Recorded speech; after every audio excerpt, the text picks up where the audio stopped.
Brandon Sanderson has been taking a bunch of heat on Twitter lately. There was an article that went out there that kind of fake news what he said, saying that AI is going to replace all writers. And that was kind of the headline that got people, this is what happens a lot. I write a lot of news articles. I have been a journalist for a long time, for The Federalist, for PJ Media, for Fandom Pulse, my new website right now. And I know a lot of people don't read past the headlines. And so that's something that happens a lot these days. And when you get into it, Brandon Sanderson's absolutely right about what he did. And these people went on Twitter to cancel him over what? It's just literally AI's existence, which does exist. You can't deny that. Whenever you talk about it, it's very interesting.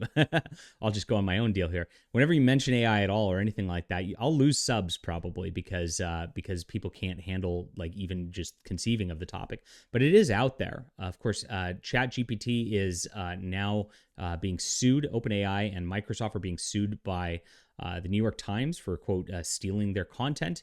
We're going to see how that develops as things go on. We know George R.R. Martin's pissed because people are making fan fiction finishing Game of Thrones because he can't finish Game of Thrones for some reason.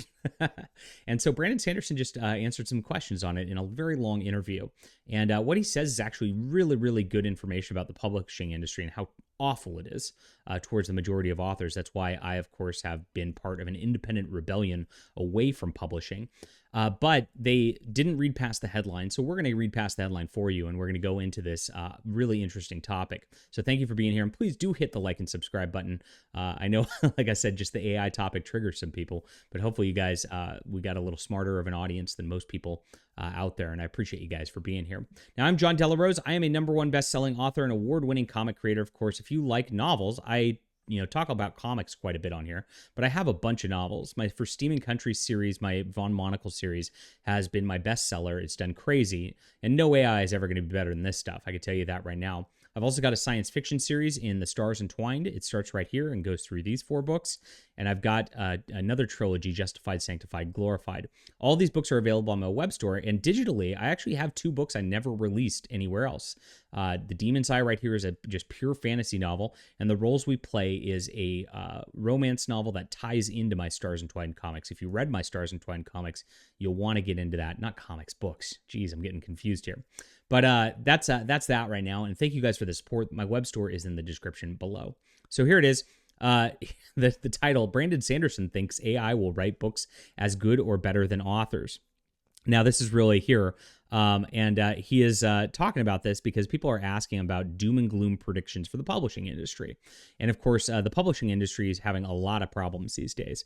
We've reported on this before, like most books actually from mainstream publishers don't sell more than 200 or 300 copies. Only like 10% do. Absolutely crazy. When I read that, I'm like, wow, I'm like in the top 1% of authors. That's kind of crazy. And it is. And there's been problems with Amazon too. Amazon's now suppressing books and booksellers just based on politics, it looks like, who were doing great before that really are not getting to the levels they used to. And it's not because of any fault of their own or any quality issues of their new books. It's all because of the way the Amazon algorithm has changed the game and just squeezed people out for their own nefarious intentions. And Brandon Sanderson doesn't get into that, but that's a major problem for a lot of authors right now. But they talk about AI, of course, and advancement of that. And Brandon Sanderson here says, I think AI will inevitably get to the point where it can write books as good or better than writers. But do we care about that, he asked. And this is really interesting. It's to Sanderson, it's not a question of whether computers and AI can write something good or better than humans. And they will. And in some cases, they already do. I mean, if you look at a lot of the KDP stuff out there that some of these authors just poop out, a lot of it's really lousy. It really is. And that's just what it is. It's a question of whether it matters. In some fields of industry, it obviously will matter. But in terms of novels, Sanderson thinks the appeal of it will be connecting with the human authors of the work. And here's the thing about AI. I've noticed this when generating AI images for fun or for some of my thumbnails or something like that, that they often do the same thing over and over again. And so you'll tell it to do different things, but it will keep coming up with some of the same images and all that, which saves me time from having to go into Photoshop and all that. So I don't care.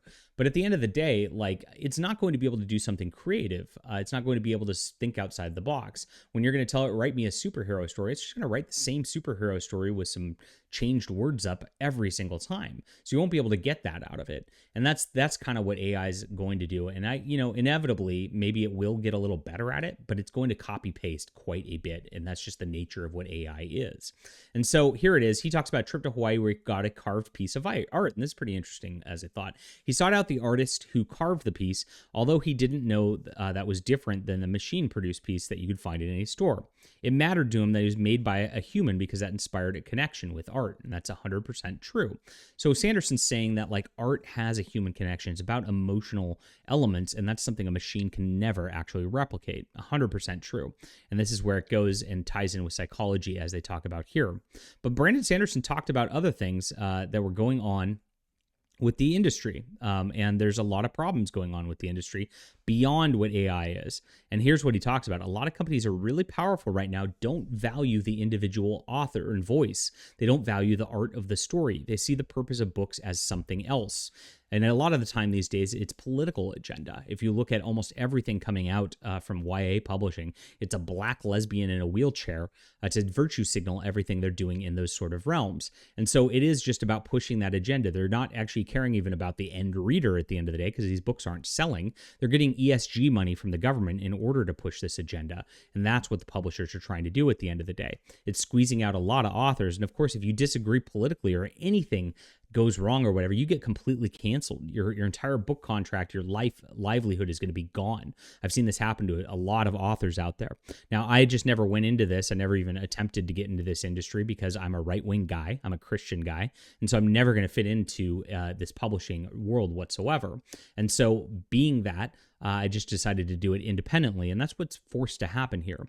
But the hard thing about being independent is you have to build your own platform. There's nothing out there that's going to put you into bookstores for you, and it's grinding out sales day in and day out. And I really hope that you'll check things out on the web store here, because this is the only way the word gets out for my books. I don't have a force behind me like the big four in publishing. He also mentions that there's a lack of collective bargaining for authors and novelists. It's different for writers in Hollywood. Maybe someone will be able to prove me wrong. We'll be able to figure out some way, but it's proving impossible. That's right. None of the writers really work together on anything. So even though there's organizations like the Science Fiction Writers of America, Romance Authors of America, whatever, none of those organizations actually do much for writers and actually help writers as a whole. They don't help the struggling writers or anything like that. It's just about getting into those clubs to be a credential to prove that you're part of the team at the end of the day. And all of those clubs are, at the end of the day, are also owned by mainstream publishers, and that's what it ends up happening.